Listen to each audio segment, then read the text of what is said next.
Welcome again, everyone. My name is AJ. I'll be a host and a moderator for the event this evening, which is a series in our European Young Humanist Month online events. And this is focusing on anti-racism and fostering inclusion from the humanist perspective in the UK. So I think some of you may be familiar with this already, but just to explain what Young Humanist is and Young Humanist International, who are the two partner groups operating for the European Young Humanist Month. Young Humanist is the 18 to 35-year-old section and program of Humanists UK, which is the largest humanist charity in the UK.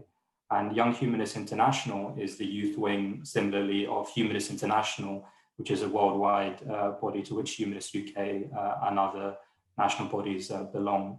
And the European Young Humanist Month is actually, this is the inaugural one being hosted by Young Humanist UK and then also Young Humanist International. So this particular event on anti-racism and fostering inclusion is going to be a panel discussion between our two panelists, Sadia Hamid and Eloisa Mahamadou Kouroussi, which I'll introduce shortly.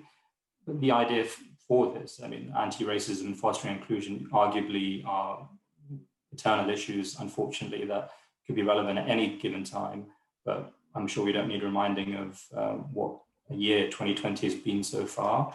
And with the months that have gone by, with the George Floyd tragic events in the US and the Black Lives Matter campaigns over the past several years, as well as also apostates and traditional violence and honor killing related problems that have plagued the multicultural clash in the Western world and also in Asia as well as in Africa, all over the world really. But we thought that this coming to a head and it needs addressing, especially because we think within the humanist community there are some particular sensitivities that need to be addressed and improved on, given also humanist history in supporting anti-racist movements. For example, Humanists UK or the British Humanist Association, as it was then, was one of the co-organisers of the first global Congress against racism in 1911. And so this is another step in continuing a very necessary and a very proud history. The panel of two speakers that we have for today, I'll introduce Sadia first. So Sadia, who'll be speaking first, is the director of For Freedoms International, and she's a multi-award winning founder and director of Gloucestershire Sisters. And she was the winner of the Iranian and Kurdish Women's Rights Organization Activist of the Year Award, and also the Lift Effects Star Award in 2017 for her work. She campaigns against all forms of harmful and traditional practices. And she's worked in the violence against women sector, particularly with a specialist focus on traditional practices such as honor killings. And then moving on to our second speaker, Eloisa Mahamadou Kouroussi. Mahamadou is a British-born writer, playwright, actor, and spoken word artist. He's of Jamaican parentage and was born into Islam, yet has broadened out his perspective on life and has a yearning now to really expose the flaws, discrepancies, and lies of the mainstream paradigms about Islam and also about ex-Muslims. He does like to tell stories and messages that would normally be ignored or left unknown. He left Islam in 2013 and has identified as an atheist for the past few years, and has made his truth-seeking disposition all the stronger, which I'm sure we'll see on evident display later on today. So that's the introduction of who we are and what we do. I guess also I should introduce a bit about myself, although I'm not the focus for this evening. I'm sure that our panel of expert speakers will be able to throw you more than I can. As I say, my name is AJ. I'm the Young Humanist London ambassador, one of several, and I've been volunteering with the humanist community for the past 3 or 4 years. And I've been an atheist basically as far as I can remember all my adult life. Okay, then if that's okay with you, Sadia, I'd like to pass over to you to kick off your opening remarks. Thank you. Thank you, AJ. So thank you for inviting me to be part of today's discussion, and thank you for those of you that are taking the time out to watch and be here right now. So I'd like to start off with a quote by Edward Said. It's a beautiful quote. No one today is purely one thing. Labels like Indian, woman, Muslim, or American are no more than starting points, which if followed into actual experience for only a moment, are quickly left behind. Imperialism consolidated the mixture of cultures and identities on a global scale, but its worst and most paradoxical gift was to allow people to believe that they are only, mainly, exclusively white or black or Western or Oriental. Yet just as human beings make their own history, they also make their cultures and ethnic identities. No one can deny the persisting continuity of long traditions, sustained habitations, and national languages, and cultural geographies. But there seems no reason except fear and prejudice to keep insisting on their separation and distinctiveness, as if that was all human life was about. Survival, in fact, is about the connection between things. It is more rewarding and more difficult to think concretely about others than only about us. But this also means not trying to rule others, not trying to classify them or put them into hierarchies. Above all, not constantly reiterating how our culture or country is number one, or not number one for that matter, end quote. Humanism by its very definition is inclusive, attaching importance to humans above anything else. But the trouble is, as some argue in relation to their faith, the issue isn't their religion, rather the followers of it. And something similar seems to have occurred within humanism. I can only apologize for quoting him twice, but Edward Said had said, humanism is the only, and I would go so far as saying the final resistance we have against inhuman practices and injustices that disfigure human history. However, the trouble we have with humanists today is the humanists themselves. We live in incredibly dogmatic times, where dogmatic modes of thought and practice can be found even in those that profess atheism and skepticism. Many non-believers are left with a gaping hole in their life that they try and fill with new religions. Some fill it with aggressive atheism, denying some of the obvious positives of faith, and others fill it with so-called social justice activism or modern anti-racist activism. They may lose their faith in a deity, but still retain the zealotry and blindness of a religious fundamentalist, jumping from blind belief to blind disbelief, being unwilling to engage with any material that may distance them from their ideological position or their tribe. After the post-colonial era, there were two kinds of anti-racism at play. The first kind, that Martin Luther King Jr. espoused, where he championed Enlightenment values, inclusion of everyone under the same secular legislative framework, of inclusivity, of dignity. Martin Luther King appealed to our common humanity by reaching across tribal lines. The second kind was the ethno-racial nationalism of Malcolm X, who led the Black supremacy argument and argued for the separation of Black and white Americans, and publicly criticized the mainstream civil rights movement for its emphasis on nonviolence and racial integration. Malcolm X was the mirror image of white nationalists with added melanin. The disaster of racialized politics was seen in Africa too. Idi Amin, known as the Butcher of Uganda and self-titled Conqueror of the British Empire, or CBE, what he called himself, Amin recruited along ethno-racial lines, and in his economic war, expelled tens of thousands of Europeans and Asians from Uganda, as well as massacring political opponents.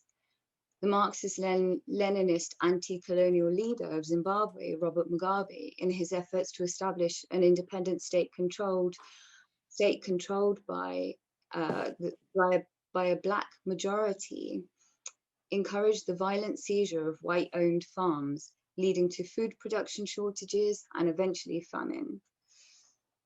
In contrast, Nelson Mandela's policy of reconciliation avoided the massacre of Mugabe and Amin, although much progress is still needed in South Africa. The modern anti-racist movement is a racist movement, divisive and anti-enlightenment. Following in the footsteps of Malcolm X, Idi Amin and Robert Mugabe, their rhetoric is divisive and separatist.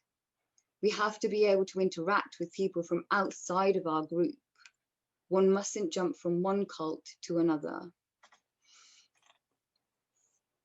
The problem with identity politics is that at the level of policy, it racializes structural problems, generating unnecessary conflict, where structural problems disproportionately affect minority ethnic peoples. Structural improvements disproportionately benefit ethnic minorities without provoking racial tensions. Humanism has long been under attack from postmodernism and its divisive rhetoric. It's time for humanism to come to the table to take on its intellectual opponent, where postmodernism seeks to divide us along racial, religious, sexual, class-based lines. Humanism must take on the challenge of uniting us. Mohamedou, over to you. Hello, and thank you everybody for inviting me to speak on this event, and also for everybody who has joined to watch and listen in. I'll start with my own background in anti-racism. Admittedly, I don't get formally involved in anti-racist organizations or movements as such. Having said that, I have been a long-time member of the African Heritage Writers Group, which we write many creative pieces from an African and Afro-Caribbean perspective. And we're currently working on our second anthology, our first one having been released back in December 2018, and that was called 100 Years Unheard, on the topic of Afro-Caribbean and African people and their experiences during World War I.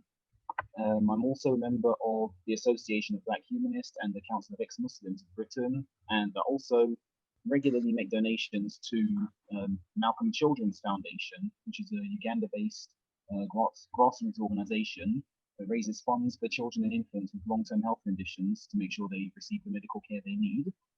And on top of that, in my personal life, ever since I was 16, I've just taken a massive interest in researching prehistory and the prehistory and history of race and racial issues and its effects on the present day ever since. And ever since, so my speech is basically in the form of a question: how can the humanist movement make itself more inclusive and anti-racist? I have a few general points that I believe may be of use to the movement.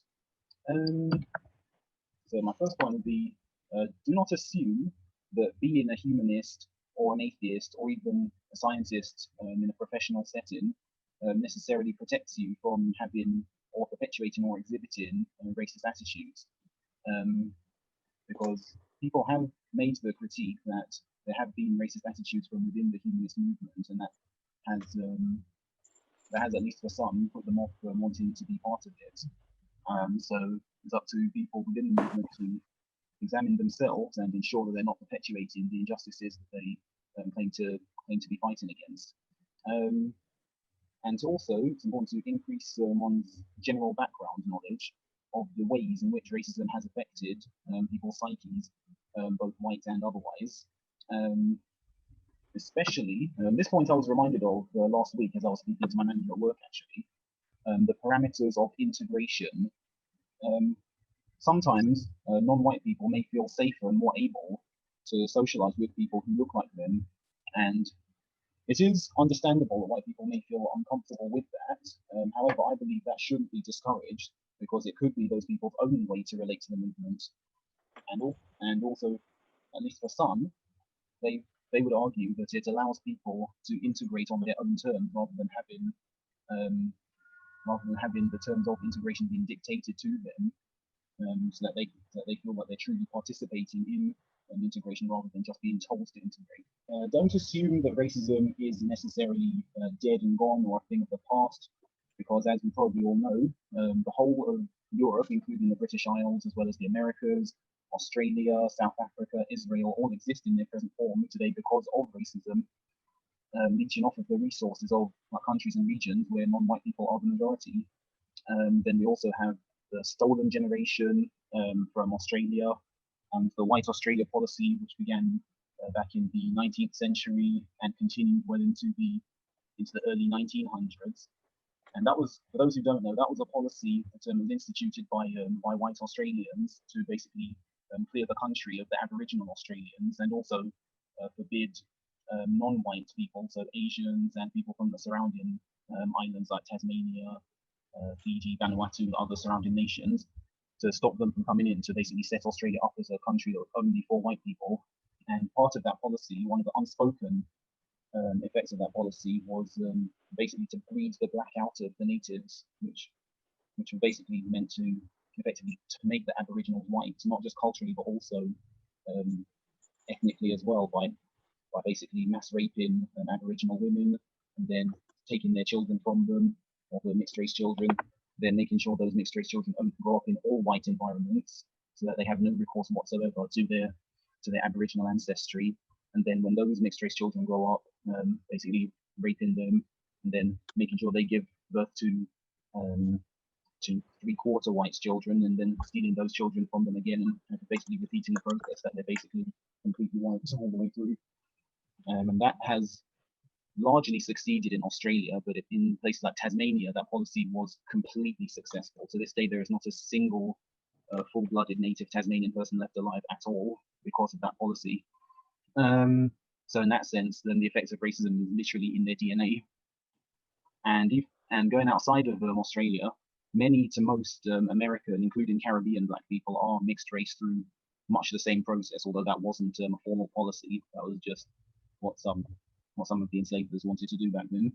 Then there's also the epidemic in Ireland and Belgium, of their systematic abuse of mixed race children throughout, well, in Ireland at least, they were known as mother and baby homes, which are basically adoption homes where women would have children with black men, and then mistreat those black children, and then send them off to foster homes where they would be abused again, and then sending them off to these mother and baby homes, these adoption houses, where they would also be abused all over again. And we're seeing the repercussions of that, and right now it's coming to light at present. Not to mention also from somewhere between the 1970s to 90s, and it's still carrying on today, there was an epidemic of Nigerian women being trafficked over to basically being used as sex slaves in Italy, and it's still ongoing even today. And then there's also the Islamic caste system in North Africa as well as like white nationalist movements like the KKK, the English Defence League, and as Donald Trump has popularized now, the Proud Boys. And then we also have other instances of black people with mental health problems here in the UK are statistically more likely to be sectioned and medicated against their will. And those are just some examples that I came up with. And there's also the post-traumatic slave syndrome, as delineated by Joy Bergui. I'm not quite sure how to pronounce her name, but she basically described how black people predominantly of like the Western Hemisphere, and those who are descended from African slaves, are still living with the psychological effects of slavery to this very day, which also explains a lot of our behaviour. Like, for example, many of us, most especially Caribbeans, have a persistent sense of a lack of identity and of not belonging anywhere, due to the fact that everything about our ancestry basically stripped from us. I say this, I'm saying us because I myself am Caribbean myself, so yeah. So many of us were forced to forget our original languages, names, places of origin, and that's compounded by the fact that the British education system, well, it doesn't address the issue at all. And to be completely honest, it doesn't really talk about history properly in any aspect, in any part of the world, even here in Britain, to be completely honest. Then we also have the issue of internalized, or what I sometimes call self-racism, which is also exhibited among many non-white people. For example, the fact that many black boys and men, most especially Caribbeans, would prefer to have mixed race or white partners rather than black ones because they're raised to see them as more attractive and or don't want their children to look like themselves. So in a sense, they're kind of almost continuing to breed the black out of themselves effectively. And many black women and girls often wear weaves and wigs and skin lightening products to make themselves look less African. And of course, within many communities, there's the issue of colorism or shadism, as some call it, the belief that lighter skin colors or people with lighter skin colors are somehow inherently superior to those with darker ones. Many Asian women use umbrellas on sunny days to prevent themselves from getting darker. But going back to the main topic at hand, I would also argue that it's important for the humanist movement to increase its general background knowledge of other cultures, or at the very least, be curious to hearing about them from people from other cultures in order to foster inclusion and also to express a genuine interest. Because many people, they appreciate it when they find that people are curious about them, or at least have taken some effort to find out about their background, where they're coming from, etc. Also, don't be afraid to address race-related topics, and don't be afraid to openly support and work with and learn from anti-racist organizations. And when the topic of race is being raised and discussed, allow the people from non-white backgrounds or marginalized voices to lead the conversations on what they see as the problem, and also to give their own ideas to what the potential solutions would be. And I would also caution to, I would also emphasize the fact of saying non-white voices, so that there's not a kind of monopoly given to one group of people over another. I would also argue that it's important to not be colorblind, to not assume that acknowledging race is somehow tantamount to being racist. And also, as to be honest, one thing I have noticed many white people have a tendency to do, also don't be so quick to point out how you are personally not racist by listing off examples of how you've done this and done that and then done that, and then proceed to make some critique of other people who are making anti-racist efforts, because to many people that comes off as suspicious. That comes off as if they almost like they're trying to ward off any critique against them personally, even when no such critique or criticism is being made. There's almost like a deflection of the topic in some people's minds. I would also argue that it's important to acknowledge how you may come across to others, just visually speaking, and regardless of anything that you might say or do, because as many people, and some people have pointed out to me, and I've also seen from general internet searches, atheism and humanism is very much seen as a white or Western phenomenon, and that could, in some circles at least, put people off wanting to join it. So from that perspective, it would be good to highlight the ethnic diversity that is present in the humanist community, and also to highlight humanist values that have been espoused by people who aren't necessarily in the movement itself, but who espouse values that the humanist movement stands for. People like James Baldwin. So I've got an initial question for each of you to kick off the three-way discussion period, but please do also ask each other questions as well if you'd like. So coming back to Sadia, thank you so much for the really sort of, I think, expansive sketch you made of the anti-racist movement there. And I'd like just picking up on the divide that you drew between the MLK kind of route, secular, humanist, inclusive, enlightenment-based, and the Malcolm X route, which is more sort of a tribal supremacy and divisive, but with a purpose. Could we, an obvious question there might be, Sadia, could you talk a bit about possibly a third way or a middle way that seeks to draw benefits from both? Because Malcolm X does inspire a lot of people. especially now when they might say we have to fight fire with fire. Is there anything to be salvaged in his path, or should we just seek to humanists seek to skew more to the MLK path? I mean, there's a lot of people inspired by the KKK. Should we then try and find a way of incorporating their views into the mainstream? In my opinion, any movement that wants to take a separatist line isn't one to draw inspiration from. Any movement that is asking for a universalist approach is a movement to draw inspiration from and join in solidarity with. I wouldn't like to be part of any movement or support any movement that would like to encourage separation. Now, I do want to pick up on a few of Mohamedou's points. I think one of the troubles when we talk about people of color is there's these terms that are used, you know, ethnic minorities is one lump, people of color is another lump, you know, BAME as another lump.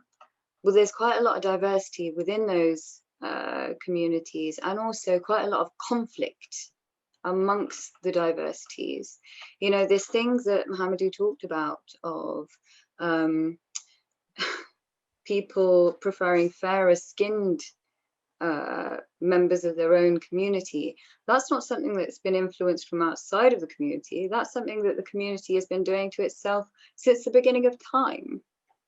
So that, I think, is that's something that the community needs to deal with. But again, the universal principles help us shift away from that. The other thing also, something that made me feel a bit concerned, actually, this principle that people of color, to use the kind of popular terms, which I really dislike, actually, quite frankly, are having relationships with fairer skinned people or white people so that they could have fairer children. I find that quite disgusting as a statement.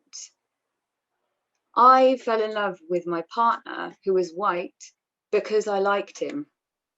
I fancied him. I liked his mind. I liked his intellect. Not because I thought, do you know what, I want to breed out the brown from my own person. I find that very offensive. The fact that people are now falling in love with each other, making families together, and that race isn't an issue, how can that be anything but a positive thing? Why would you think that we need to remain within our ethnic or racial or religious tribes and then kind of breed this separatist style mentality? Isn't that exactly what the atheist movement, which I have a lot of issues with, if I'm honest, partly because of this kind of rhetoric that we need separation even within the atheist movement, isn't that what some of them have been whinging about? That Muslims don't accept ex-Muslims. Well, what I did start feeling eventually was that ex-Muslims just want to be accepted as part of their the Muslim community. They have no interest in integrating into the wider atheist community. A good example of that would be the humanists themselves, that have a separate division within it for ex-Muslims and minority faiths. When we will know we've been successful in integrating and being unified, when the humanists don't need to tout their little ex-Muslim division. Could I just comment on that, Sadia? Thanks. I mean, so that I think Mohamedou also picked up on the window dressing point, or integration for integration's sake.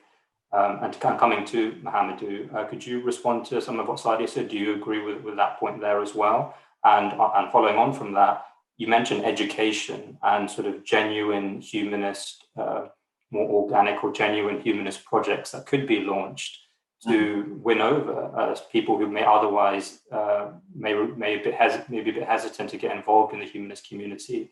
Are these some of the signposts that SADIA has put up that humanists need to be aware of? And do they point the way forward? Okay. Yeah. First of all, just in quick response to Sadia's point, I was not claiming that all interracial relationships have that mentality in them.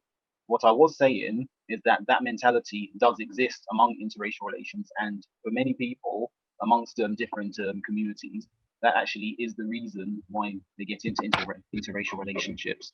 However, having said that, now that people are becoming more integrated, I think that mentality does seem to be dying away. It does seem to be dying out, and people are finding genuine love amongst people of different races. But there is still a lot of that mentality out there. I mean, I'm literally from a family where I have two uncles that have actually done that. They've actually refused to be with black women on principle, and I actually see that amongst the other members of especially the Caribbean community, just because that is the way they've been raised. And on the education point, how can we, so if these are the traps we fall into, window dressing, showing off our token diversity, the point you made about history, I mean, could that be one way if humanist projects really did try to address and uplift minority voices? That, for example, I mean, humanists do a lot of work in faith schools, and they're very passionate about education. Religious education, diversity in education. Should part of that educational campaigning not just be about teaching science, global warming, evolution, but also be about what kind of history is being taught in our schools? Could that signal that humanists are more genuine and serious about anti-racism? Yes, I would actually fully agree with that. I would also say that history, just everything if we're going from the mainstream historical curriculum, I would say everything would basically need to be broadened, just to show the linkages between everything, and that humanism, would basically do well to kind of show the history of its own movement, and to highlight examples again from history of people who have espoused humanist values and how it's had an influence on society. I don't believe we have any questions yet. Would you like to come back onto that? Yeah, I would. So on the topic of history, I mean, the history that children get taught in schools is pretty skeletal anyway. It's not really anything to do with race. It's the issue is that the education system has been broken. There's no doubt about that. But to make it about race, and I'm not saying that's what Mohammed is doing in this instance, but the suffrage movement, I didn't learn about that at school. Lots of political instances, I didn't learn about those at school, and I know a lot of children don't. What children get taught in school is pretty basic. So on the issue of reaching various communities, now there's a lot of community organizations and groups that I do go into, and I've heard this phrase which I don't like, but I'm going to parrot it here just because I've heard it. Pale, male, and stale. And as I said, I don't like this kind of description. But if you are concerned about that, as well as that, we also know that you don't get many working class people turn up at humanist meetings, do you? But I don't see anybody worrying about that. Why not? If you actually want diversity, then you want some class diversity too. Do you have people turn up to your meetings that fundamentally disagree with you about everything you are and feel like that they can come and challenge you? Do you have any diversity of thought? So diversity isn't just about race. Now, on that note, when we're talking about race, people tend to become very, very focused on colour, but there's more to it than that. So we have to be very, very careful, because nobody sat there with a colour sheet, are they, who has enough melanin in their skin to take part in this discussion. And we must also be wary that we don't exclude people who don't have sufficient melanin in their skin, because that's a common thing happening right now. I very much disagree with people having to list off all of their credentials in terms of anti-racism, because I tell you what, most normal people are just decent.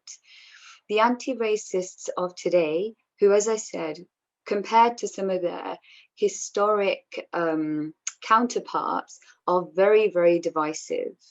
The civil rights movement is where my heart lies today, and I'm certainly no fan of Malcolm X's, and I do not appreciate BLM. But the modern anti-racist activists will have you believe it's never been quite so bad. When today, you know, I had a friend who, she got pregnant in a mixed relationship and the partner left. And she knew that she couldn't raise a mixed race child at that point because it wouldn't be safe for her. That's unheard of today. I've heard women tell me that they would knock on the doors of BNBs and they would see their mixed race child and tell them to bugger off, they're not allowed in there. That's not something that would happen today, thankfully. And if it did, we would have absolute legal protection to wipe the floor with that individual, right? So the institutional racism that today's anti-racist activists will have you believe exists is a lie. So you might hear the odd instance of someone experiencing racism on the street, but compared to what it was 10 years ago, 20 years ago, there's no comparison. And I think you have to be grounded in reality, and you have to admit the progress that's been made. That's something that they're not willing to do. And also, what can we say? Could we also perhaps also say, I mean, the world that MLK, I mean, just as a devil's advocate, the world that MLK campaigned in, and indeed the Malcolm X campaigned in, is not the world of today. Maybe that's also what Reese is pointing out there, with social media supercharging the communication frequency and the psychographics and the psychology of the masses, essentially. It's kind of a different battlefield to what MLK was able to do with, you know, busing people, voting in marches and so forth. So in that sense, the kind of the shock tactics that if one was to make an argument for the validity of a tribal supremacy, stand up for your rights and sort of, you know, defend, almost be as nasty to the other group as they've been to you, so they know what it feels like. That kind of proposition. Perhaps, Sadia, could we say we can't draw too close a parallel between what MLK achieved and what the world is like now? One, and also, is there some relevance for non-violent, but still maybe in the use of language, quite provocative, if divisive arguments? I have no issue with provocative arguments. Some of those are crucial. But what Mohamedou just said is proof of progress. You know, he said that we don't have overt racism. You know, it's more subtle. Well, once upon a time, you could be overtly racist in this country and be absolutely fine. You know, experience no real serious backlash, experience no real serious penalties. Isn't that proof of progress?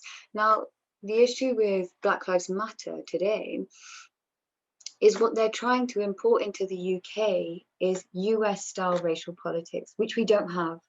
We never had the Jim Crow laws. Mixed marriage was never illegal in this country. We didn't import slaves into this country. Yes, a lot, you know, the difference between Black Americans and Black Britons is vastly different. Black Britons came to the country voluntarily to help rebuild the country. In the US, they were taken to the country and had their liberty revoked. We cannot make a comparison between the two countries. What BLM has been trying to do is compare to try and bring Americanized racial politics to Britain, and it's just not who we are. We've never been that country, and we never will be that country. But they're trying to turn British racial politics into that to justify their behavior, their activism.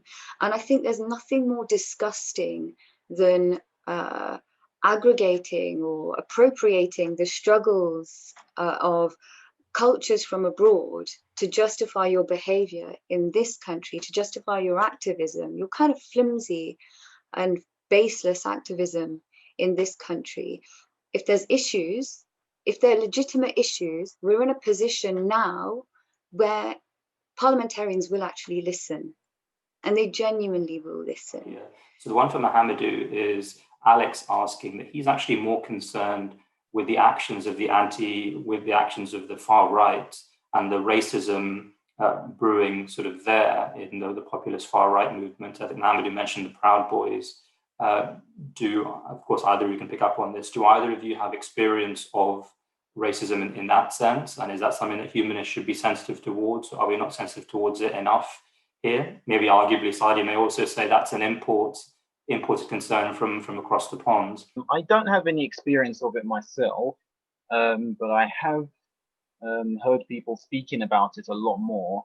So I would say it is something that obviously should always be kept in our awareness. And like I said, because I'm not so involved in the humanist movement formally, I can't really speak on how it's being dealt with within the humanist movement. So Sadia, Chloe's asking, Sadia, could you expand a bit more on your argument that postmodernism is divisive or negative and something that a humanist movement needs to have in its crosshairs? Well, postmodernism wants to divide us along our identities, and it also denies reality. So history is irrelevant unless it's through your personal prism. Anybody can define history however they want. Well, in that case, we can define the civil rights movement through, some KKK members, lens. So it denies reality, it denies progress, and it stunts progress. It prevents us from working together towards a collective universalist aim.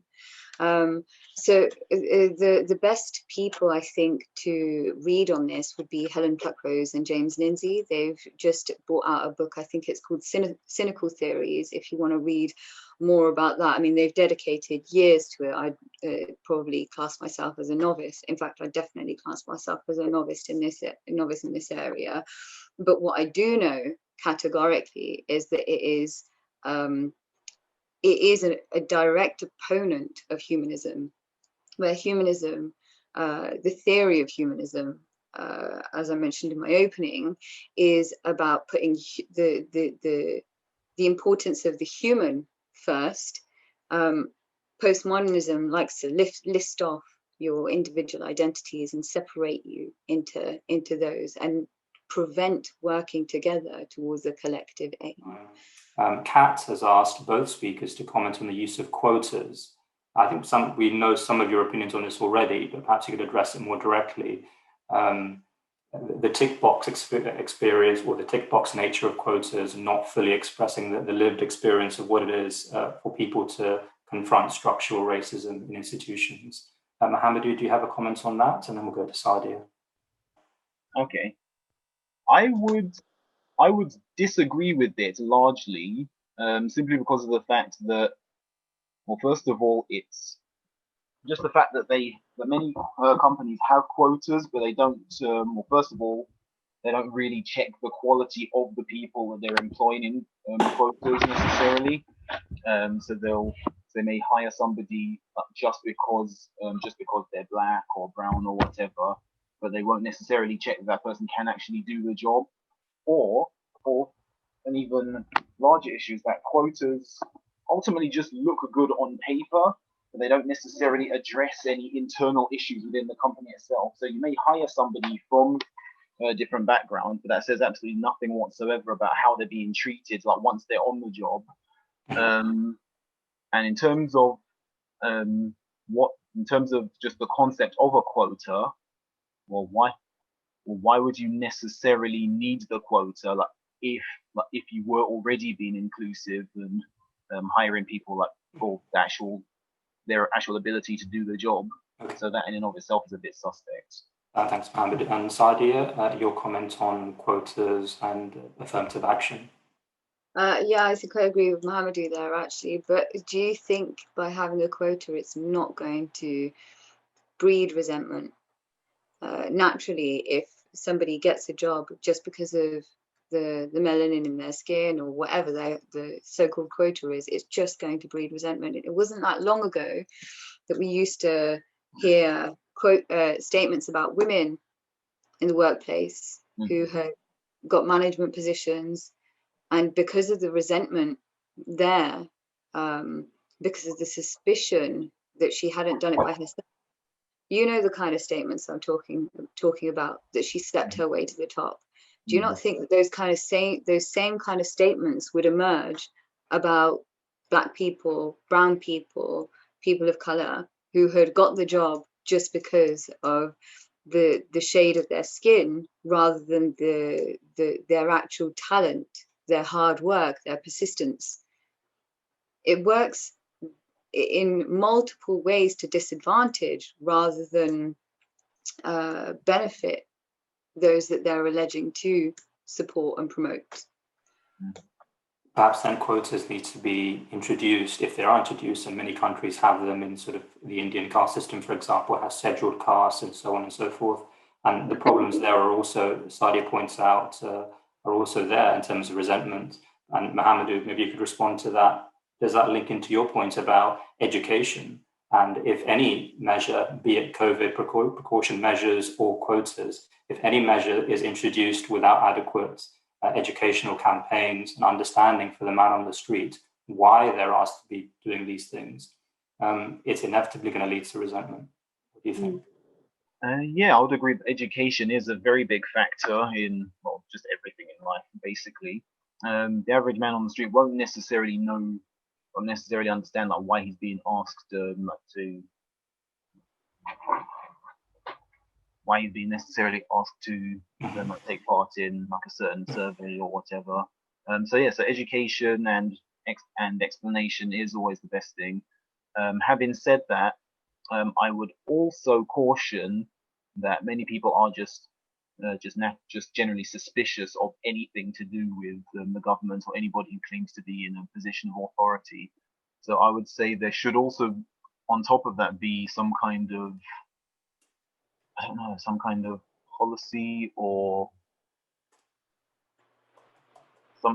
something to kind of foster just general trust and rapport between people before that can really take place as such, just to ensure that they're all kind of working on the same level kind of emotionally.